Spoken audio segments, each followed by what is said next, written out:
Eh bien, mes chers camarades de V, bonsoir. Bonjour monsieur. Comment allez-vous, jeunes gens? Eh ben, vous voyez bien. Ça va bien? Impeccable. Gueltaz, c'est toi une fois de plus qui va répondre à l'interview. Ben oui, pourquoi pas.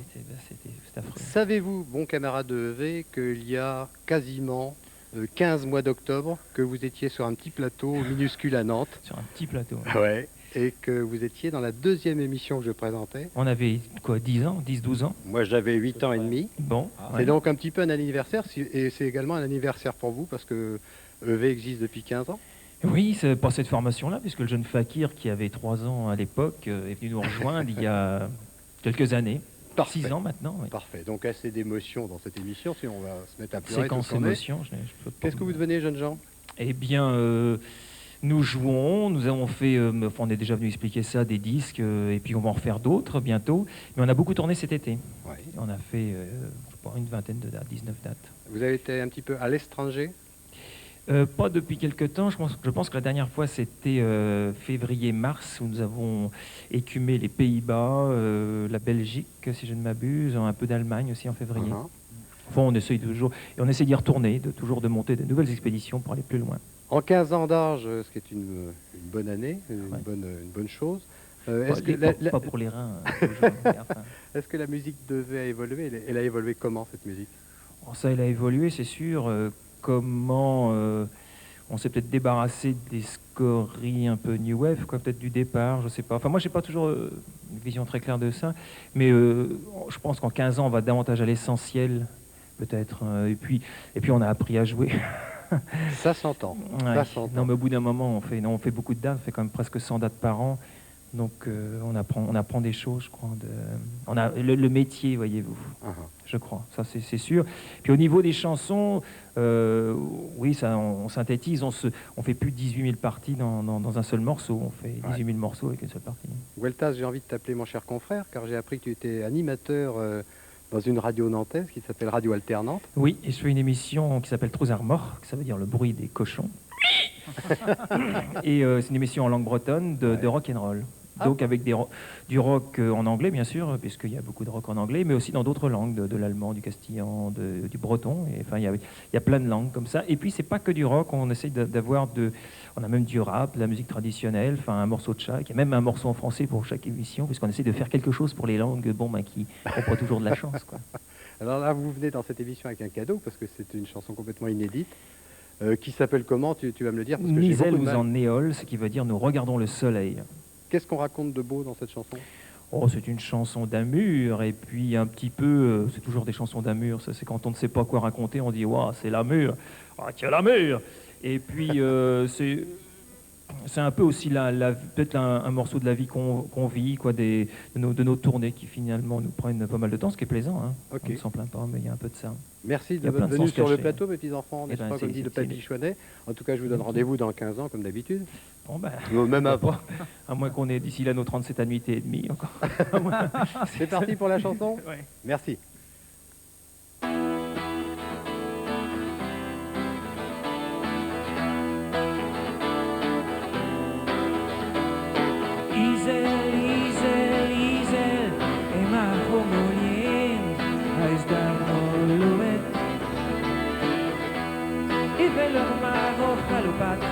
on avait le Chris, glace à calette, à thé, martelot des yawank, pesquet heureuse, miskinver.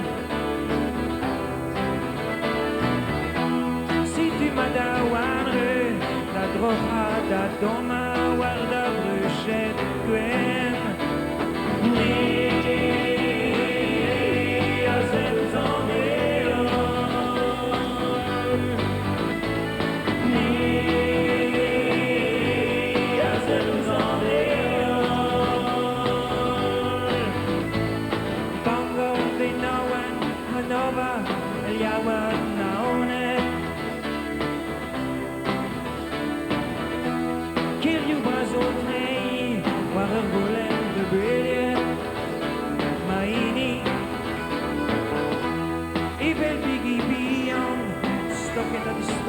Vel bilibin ton outil de ruée Som man da på nätstam Som stagmar hos arstyr Rösa på penor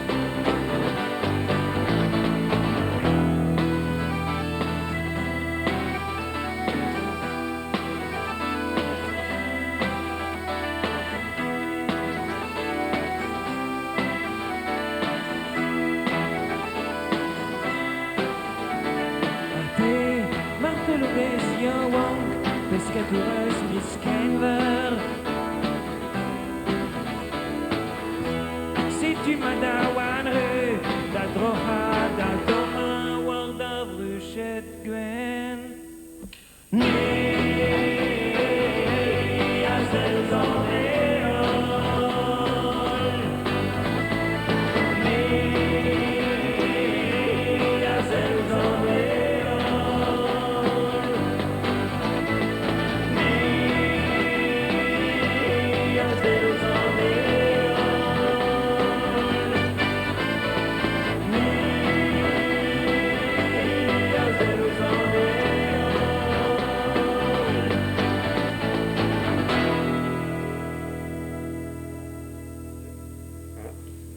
Tagada, EV donc en son direct sur le plateau de Tempo. Avant de parler de bande dessinée avec mes bons camarades, je voudrais vous rappeler que Ismet Meret et France 3 organisent un tremplin. Qu'est-ce que je vous raconte? Après, vous donnerez des concerts après ce tremplin.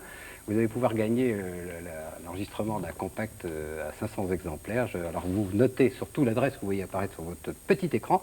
Vous envoyez à cette adresse vos cassettes et vos compacts, mais à la seule condition de chanter en français ou en breton.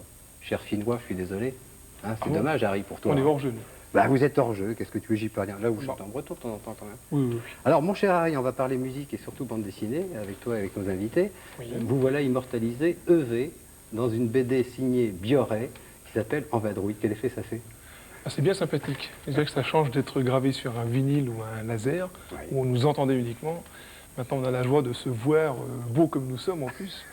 Ça peut être qu'un plaisir donc, pour nos futurs lecteurs, mais c'est vraiment très rigolo. Quoi. On va pouvoir la trouver où, cette BD, disons? Pour l'instant, il va falloir contacter donc EV ou Gwen Kivi, enfin ça, les aficionados connaissent. Oui, oui, oui. Et on va être prochainement donc, à Quai des Bulles, à Saint-Malo, où on trouvera aussi la BD. Ouais. Et petit à petit, je pense qu'il y aura quelques points de vente sur la Bretagne, chez certains disquaires et livraires. Ok. Olivier, tu es l'auteur, le dessinateur de cette BD. Et oui, jeune dessinateur, plein c'est de moi talent. qui ai commis ces trucs-là. Bah, c'est plutôt bien, puis tu n'as pas commis que cela, parce que tu as fait des tas de choses.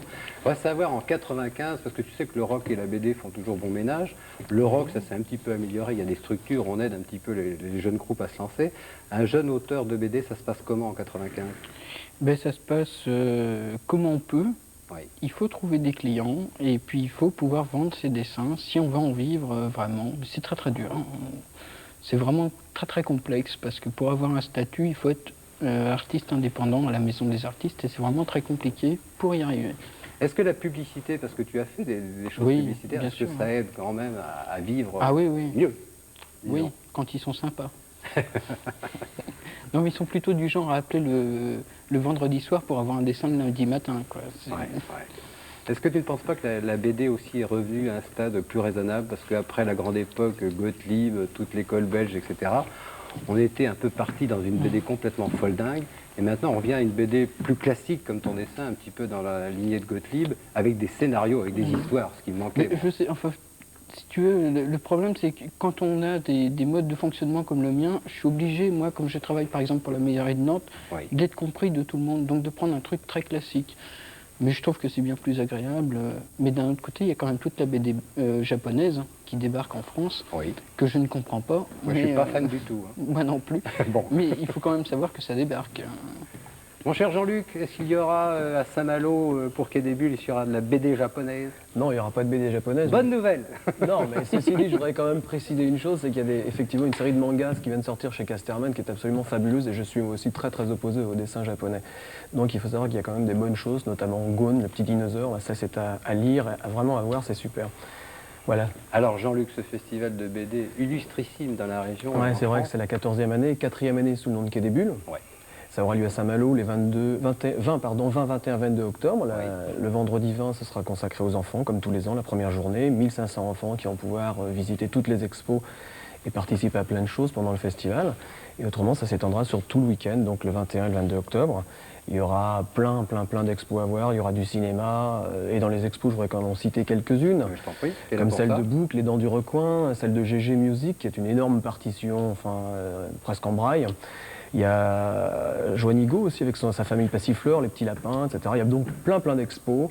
Il y aura évidemment les dédicaces, Il y a 80 auteurs qui seront présents. Ah Il y a- oui, énorme. Ouais, Énorme. c'est assez énorme. Ouais. Alors évidemment, on pourra en citer un paquet, mais comme on va en oublier, on va faire des jaloux. On va citer personne. Il y aura Olivier Buret, déjà. Le principal C'est est le là. principal. Est-ce qu'Éric Sago sera là-bas? Mais j'aimerais bien, Mon bon camarade Éric Sago, plein de j'aimerais talent bien aussi. qu'il soit là. Est-ce que tu as fait une belle part aussi aux dessinateurs de la région? Il y a pas mal de gens qui invitent. Il y a des dessinateurs bretons comme Chauvel, Simon, etc. Qui seront là.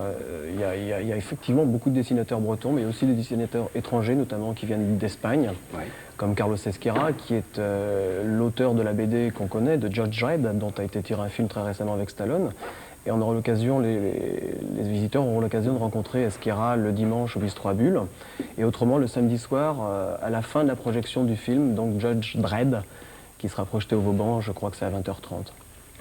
Et faire un petit peu de musique en ton festival. Alors évidemment, de la musique, il fallait en mettre, on en a mis, EV est là. Non. Alors Quel évidemment, hasard. comme Non, tu disais tout à redis-moi l'heure, ça, redis-le-moi. EV sera là. Non. Il était très difficile de dissocier, j'ai jamais voulu, comme je le disais tout à l'heure, dissocier la bande dessinée du rock. Pour moi, ce sont deux choses qui font Ça partie de s'est cette grande culture. Toujours bien passé, oui, absolument. Voilà. Et donc, il y a eu une bande dessinée sur un groupe, donc pourquoi pas faire venir les deux. Et donc, EV donnera un concert électroacoustique le samedi après-midi entre 15h30 et 16h. Il y aura aussi les responsables du journal Azimut, du magazine Azimut, qui sort son 4e numéro là en ce moment. Il est sorti, il est dans les kiosques. Et voilà ce qu'on peut dire en gros sur ce festival. Il y aura du cinéma, il y aura aussi des animations pour enfants. Ok, Il y aura plein de choses. Eh Des ben, masques, tu sais, carnaval. je vais te couper, mais on arrive à la fin de cette Eh émission. ben, ça fait rien. On va voir les simples d'esprit, les Simple Minds, les Écossais de Jim Kerr. En Ah ouais. attendant, on se retrouve la semaine prochaine, même jour, même heure, même chaîne. D'ici là, passez une excellente nuit. Bye bye. Au revoir.